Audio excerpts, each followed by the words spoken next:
So from the Halifax Marriott Harbourfront Hotel, we are here for the first annual Trees of Joy event in Nova Scotia for Make-A-Wish. It has been absolutely amazing. I genuinely don't even know what to say at this point about this event that hasn't already been said, because it's blown my mind, and I'm sure you guys have had your minds blown too, because you are here by a little bit of a surprise, right? So this is Amy and Ian. Amy and Ian, you had a beautiful daughter named Sophia.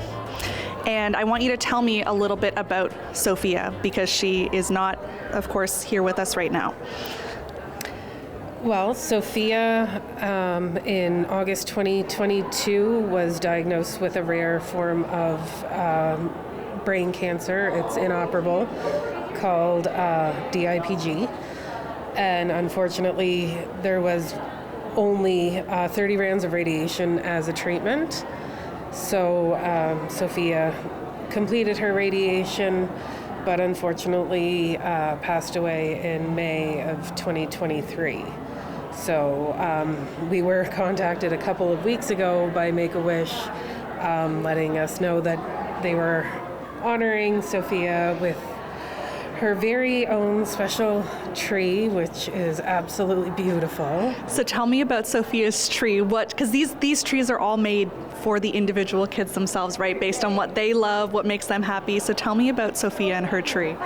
Well, Sophia's tree is everything Stitch and Harry Potter, Disney. Harry Potter? Oh, she was a huge Harry Potter fan. Oh my gosh. On her wish trip, she wanted to go to Harry Potter Land on her 10th birthday, and she got to do that. And she was able to go and get picked for the wand ceremony, and she got her own wand. So, oh my gosh. Yeah, it's absolutely, it's a perfect Sophia tree. It encapsulates her pretty well, huh? Yes. And you guys had no idea up until 2 weeks ago that this was even happening. How did that feel to get that news? It was a mixed bag for sure, because we found out that Sophia was the only wish child that would not be here to get her tree. But it felt great that they were thinking of her, and they wanted to honor the big spirit that she was, and we still carry on with her big spirit. So it was bittersweet, because she should be here to enjoy her tree, but unfortunately, she's not. But we're making sure that her spirit lives on in this tree, and also with everything that you do, because you guys are absolutely incredible people. I mean, we just met a few minutes ago, but it doesn't take much to realize that, especially just kind of meeting you, seeing you guys, seeing, as cheesy as it sounds, the aura that you radiate, and hearing about what you are doing to keep Sophia's spirit alive is just absolutely incredible. So I want you, you told me about it, but now it's time to tell them about it.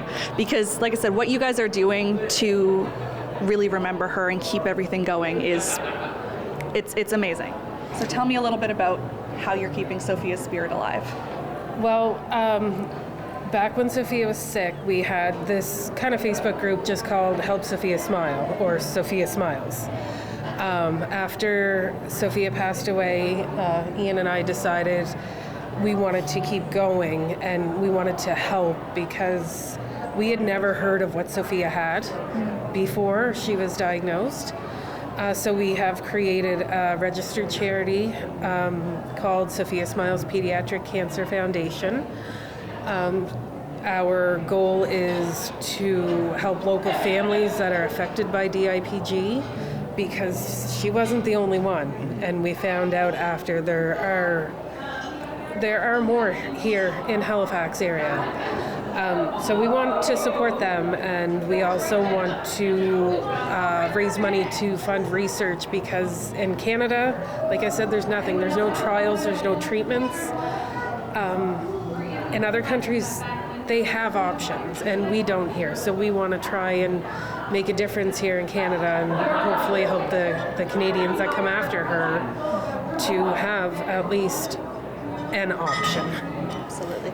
And it's kind of crazy when you think about it like that. You know, Canada is so progressive in so many ways. There's so much research, so much funding for so many things. So for you to be in that position where you're kind of on the other side of that, and you see the reality of what it is, you know, what's actually lacking in the country. It's something that I don't think is talked about enough, in my opinion. It's not. And we did see firsthand the hoops that people have to jump through in order to try and fight for their child. We had to fight, and we finally were able to get her into a trial in New York State on a compassionate basis. But that was in March. It was too late. So we only did make the trip once before she passed away. But we should have had that option that other people have. So we will. Yeah, and we had to pay for the trip ourselves. Yes. We had family and friends that fundraised for us, but tens of thousands of dollars were spent on us just getting to that trial. Once we got there, it was provided compassionate and free, but there's a lot of families who wouldn't have that network that we had and support, so we want to, in the meantime, we can't get treatments in Canada, to have the money to help those kids get treatment wherever that is in the world, really. Absolutely incredible work that you guys are doing, and I know that we talked a little bit about there's an event that you have coming up, right, at Steel Wheel, just next door to where I am, so very excited to hear about that. So that's at Steel Wheels. Can you tell me a little bit about that? So we're still in the planning stages, but we are hosting a gala on February 22nd. And it is with the theme of Cape Breton Kitchen Party. So we plan on having lots of different musicians, lots of food, in an amazing venue, and hopefully raise a lot of money to go towards those affected by DIPG. I feel like there's no better way in Nova Scotia and Cape Breton, in those areas, to celebrate and also honor people than to do something like that, right? That's very East Coast, if I do say so myself, right? That's our plan. We want, it's not a wonderful topic to be fundraising for, but Sophia was fun, and Sophia had a big Cape Breton spirit, so we want to make sure that it's fun and something she would be proud of. Absolutely. Well, Amy, Ian, thank you so much for taking the time to share your story. I'm so happy that you were able to kind of talk to me about this, and for us to meet. I feel very, very lucky to be able to sit here and talk to you and tell everybody about Sophia and who she was as a person, because I feel like that is so, so, so important. We love to hear about you. We love to know who you are, and you guys are amazing. Absolutely incredible. Thank you so much. Thank you so much. Thank you.